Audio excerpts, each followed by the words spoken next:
नागपूर हे मध्य भारतातील वैद्यकीय सुविधांचे केंद्र आहे।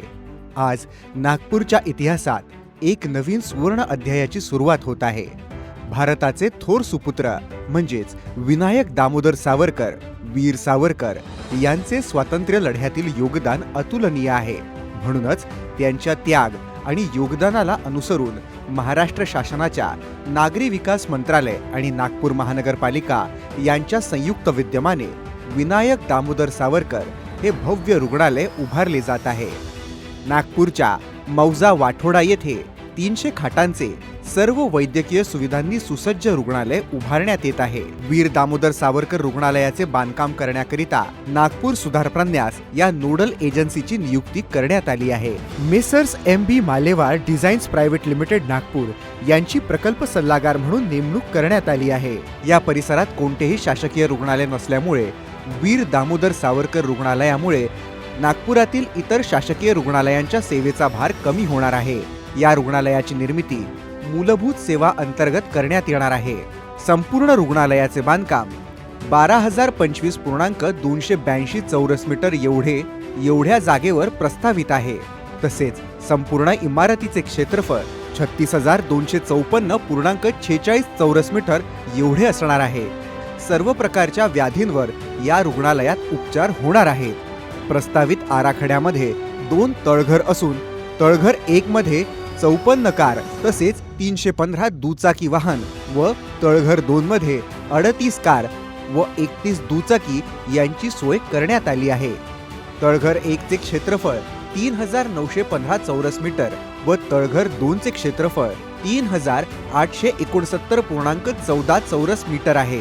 तळमजल्यावर 140 रुग्णांसाठी वेटिंग तसेच सुसज्ज अद्ययावत कक्ष, 23 खाटांसह सिटी स्कॅन, MRI रूम, तज्ञ डॉक्टरांचे कक्ष तसेच रुग्णवाहिका 40 कार आणि दुचाकी यांचे वाहनतळ आहे। याचे क्षेत्रफळ 2,316.17 चौरस मीटर आहे। पहिल्या मजल्यावर प्रतीक्षा कक्ष, नोंदणी कक्ष, अतिविशिष्ट लोकांसाठी कक्ष, विविध तपासणी सुविधा, विद्युत नियंत्रण कक्ष असणार आहे। पहिल्या मजल्याचे क्षेत्रफळ 2,812.70 चौरस मीटर आहे। दुसऱ्या मजल्यावर प्रतीक्षा कक्ष, 11 खाटांचे प्रसूतीगृह, बालरोग कक्ष, अस्थिरोग कक्ष, 11 खाटांचे बालरोग काळजी कक्ष इत्यादी सुविधा उपलब्ध आहेत।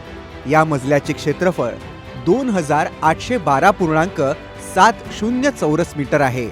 तिसऱ्या मजल्यावर प्रतीक्षा कक्ष, तपासणी कक्ष, 56 खाटांचे पुरुष वॉर्ड, अतिदक्षता विभाग, कॅथ लॅब तसेच डॉक्टर कक्ष व निदान कक्ष असणार आहे। तिसऱ्या मजल्याचे क्षेत्रफळ 2,812.70 चौरस मीटर आहे।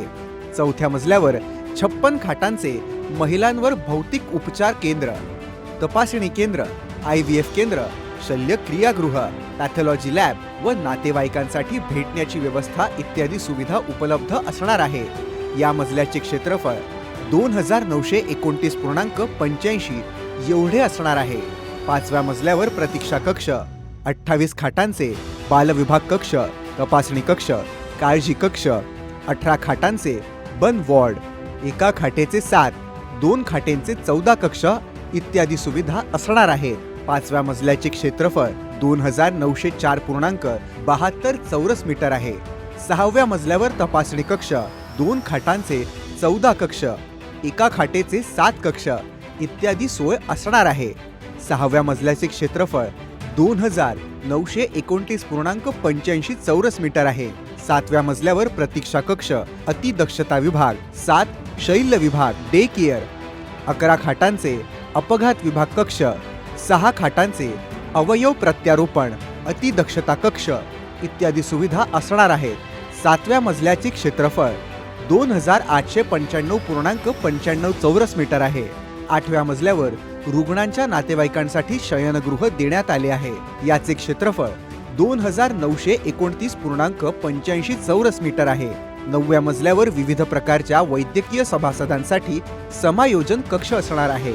9व्या मजल्याचे क्षेत्रफळ 2,812.70 चौरस मीटर असणार आहे। सदर प्रकल्पामध्ये रुग्णालयाच्या मूलभूत सुविधा करण्यात आल्या असून रुग्णालयासाठी येथे तयार होणाऱ्या विविध प्रकारच्या कचऱ्याच्या विल्हेवाटीसाठी आवश्यक त्या सुविधा तयार करण्यात येणार आहेत। सदर रुग्णालयामध्ये पोहोचण्यासाठी 3 प्रवेशद्वार असून अद्ययावत अग्निशामन सुविधा, 3 वैकल्पिक जिने, 8 रुग्णांच्या उद्वाहन, 2 सामान्य उद्वाहन।